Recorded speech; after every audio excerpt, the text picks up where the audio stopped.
Once again, you're welcome, guys, to my channel, and I have new update here for you. If this is the first time you've come to this channel, please make sure to subscribe and like our videos. All right, guys. Something is going on right now in the country, and it is about INEC Chairman MAHMOUD Yakubu. All right, so I'm going to give you details of what is going on, but before then, let me quickly remind you that seats for the Senate President is hotting up. It is heating up, and then the recently we noticed that there is a twist in turnout of events. Initially, when the president was inaugurated earlier, his body language was tilting towards Godswill Akpabio of Akwa Ibom State. All right, so he was in favor of Godswill Akpabio, and Godswill Akpabio was always on the forefront of the runners for the Senate president.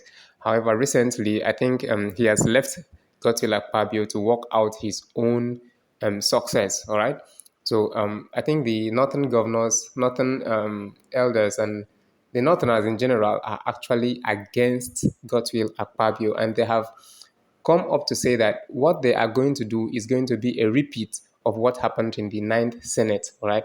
Remember, this is about the 10th Senate and the Ninth Senate. Something happened where the Southeast, or sorry, the Northerners at the 9 minute grew up and formed an allegiance against the preferred presidential candidate.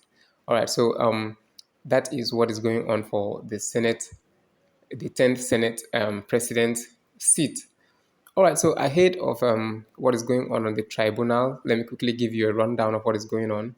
INEC have already shot themselves in the foot when the lawyers admitted that Atiku did not have the 25% in the SCT, and Atiku's witness also invariably turned against INEC lawyers and asked them, "You too, your candidate did not have the 25% in the FCT, but he was declared president, so our own candidate can also be declared president." And invariably, both of them have conceded to the fact that the 25% in the FCT is a necessity.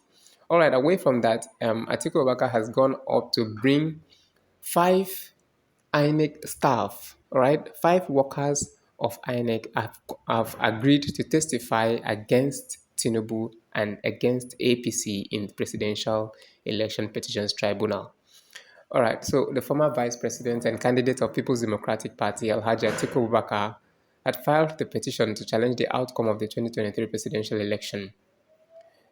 Five ad hoc staff of the Independent National Electoral Commission (INEC) are set to appear before the Presidential Election Petition Court as special witnesses in the petition against President Bola Ahmed Tinubu.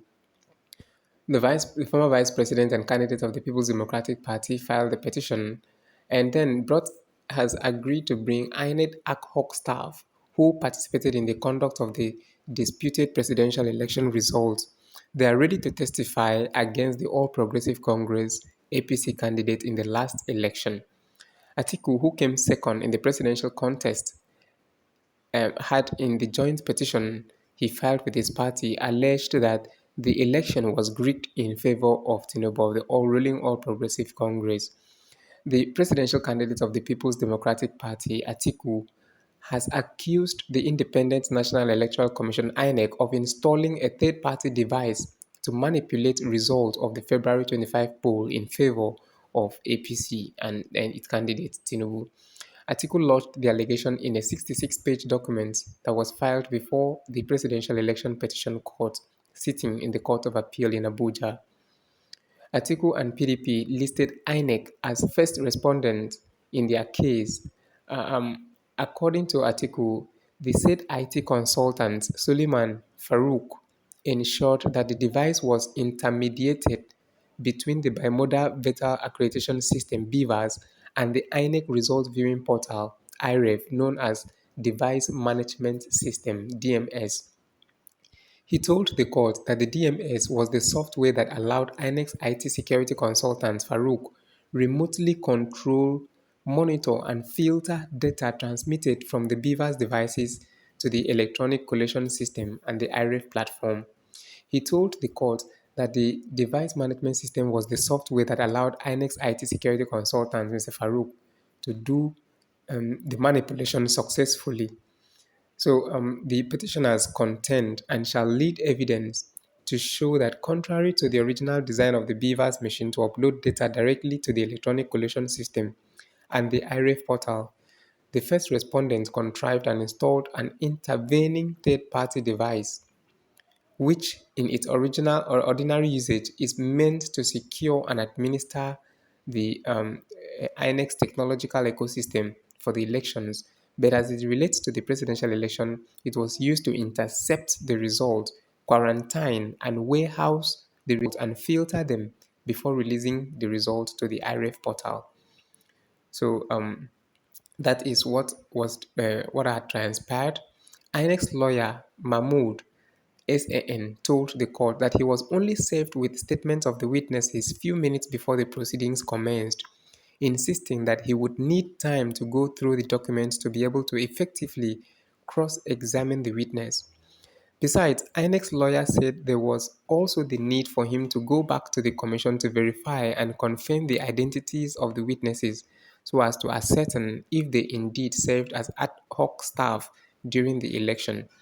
Both Chief Akin Olujimi SAN, who appeared for President Tinubu, as well as counsel for the APC, Prince Lateef Fagbemi San, aligned themselves with the position of the INEC.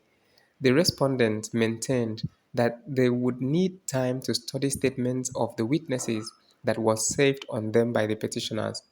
Even though the Justice Haruna Samani-led five-member panel initially opted for a 30-minute stand-down to allow the respondents to study the statements, it subsequently deferred further proceedings in the matter till Thursday to enable INEC's counsel to conduct his internal inquiry.